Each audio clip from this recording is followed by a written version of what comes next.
আসসালামু আলাইকুম গাইস, কেমন আছেন সবাই? আশা করি ভালো আছেন। আমি এখন আছি হজরত শাহজালাল ইন্টারন্যাশনাল এয়ারপোর্টে, ঢাকাতে। তো আজকে যে বিষয়টা আসলে দেখানোর জন্য এই ভিডিওটা করা, সেটা হচ্ছে যখন কোনো এয়ারক্রাফটের ইঞ্জিনে কোনো সমস্যা হয়, ইঞ্জিনগুলোকে এভাবে পার্ট বাই পার্ট সিস্টেমে খুলে ফেলা যায়। খুলে তারপরে হচ্ছে ভেতরে মেনটেনেন্সের কাজ করা হয় এবং কাজ করার পরে এটাকে আবার রিসেট করে তারপরে আবার এয়ারক্রাফটের ওড়ার জন্য উপযোগী করা হয়। তো আজকে ভিডিওটা করার উদ্দেশ্য হচ্ছে, অনেকেই জানতে চান যে আসলে ইঞ্জিনে যদি কোনো সমস্যা হয় তাহলে এটা কী করে। বিভিন্ন ধরনের ইঞ্জিনে ইন্ডিকেশন আসে এবং সেই ইন্ডিকেশনকে ফলো করে কোথা থেকে প্রবলেমটা হচ্ছে সেটাকে সলভ করা হয়। That's the fact. কিছুক্ষণ আগে চায়না সাউদার্নের একটি এয়ারক্রাফট ঢাকাতে ল্যান্ড করলো।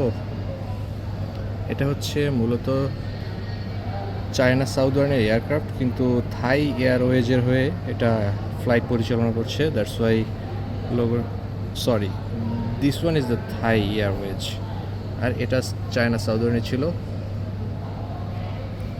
তো আমি বোধহয় আপনাকে ভিডিওটাতে বোঝাতে পেরেছি। আসলে অ্যাকচুয়ালি এই যে আরেকটা ডোর আপনারা দেখতে পাচ্ছেন, এটা হচ্ছে কার্গো হোল্ডের ডোর। এটাতে হচ্ছে আপনাদের ব্যাগেজ যেগুলো বেল্টে দেওয়া হয়, এই ব্যাগেজগুলো এই কার্গো হোল্ডের মধ্যে যায়। পেছনে আরও একটি দরজা আছে, এই যে দরজাটা দেখতে পাচ্ছেন এটা হচ্ছে কার্গো হোল্ডের সেই দরজা। Thank you.